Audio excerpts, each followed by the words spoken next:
Hi, ഇത്തവണ ഒരു drawing video ആയിട്ടാണ് വരുന്നത്. ഡ്രോയിങ് വീഡിയോ എന്ന് പറയുമ്പോൾ കുറച്ച് സ്പെഷ്യലായിട്ടുള്ളൊരു ഡ്രോയിങ് ആണ്. എൻ്റെ ഏട്ടൻ്റെ വൈഫിൻ്റെ ബ്രദറിൻ്റെ ഒരു പിക്ചറായിരുന്നു. ആക്ച്വലി കുറച്ച് മാസങ്ങൾക്ക് മുന്നേ വരയ്ക്കേണ്ട ഒരു പിക്ചറായിരുന്നു. ആളും ആളുടെ അച്ഛനും കൂടെ ഒരുമിച്ച് നിൽക്കുന്ന ഒരു ഫോട്ടോ ആയിരുന്നു വേണ്ടത്. എന്താണെന്ന് വെച്ചാൽ അച്ഛനത് കാണണമെന്നുണ്ടായിരുന്നു, പക്ഷേ അച്ഛൻ കുറച്ച് മാസങ്ങൾക്ക് മുന്നേ മരിച്ചു. അപ്പോൾ എനിക്കത് കംപ്ലീറ്റ് ചെയ്ത് കൊടുക്കാൻ കഴിഞ്ഞിരുന്നില്ല. അപ്പോൾ ആളുടെ ബർത്ത്ഡേ ആയിരുന്നു കഴിഞ്ഞ വീക്ക്. അപ്പോൾ എന്തായാലും ഞാനത് ചെയ്യാമെന്ന് വിചാരിച്ച് അങ്ങനെ വരച്ചൊരു പിക്ചറാണിത്. ആ പിക്ചർ തന്നെ ഞാൻ സർപ്രൈസായിട്ടൊന്ന് ആൾക്ക് ഗിഫ്റ്റ് ചെയ്യാമെന്ന് വിചാരിച്ചു. കോയമ്പത്തൂരായിരുന്നു പ്ലേസ് വരുന്നത്.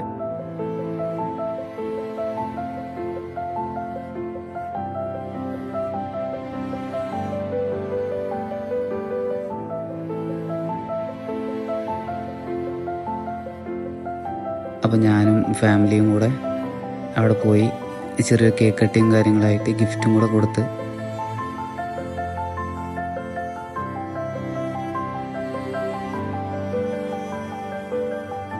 ആളുടെ അച്ഛനത് കാണണം എന്ന് നല്ല ആഗ്രഹമുണ്ടായിരുന്നു, പക്ഷേ എനിക്കത് കൊടുക്കാൻ കഴിഞ്ഞില്ല.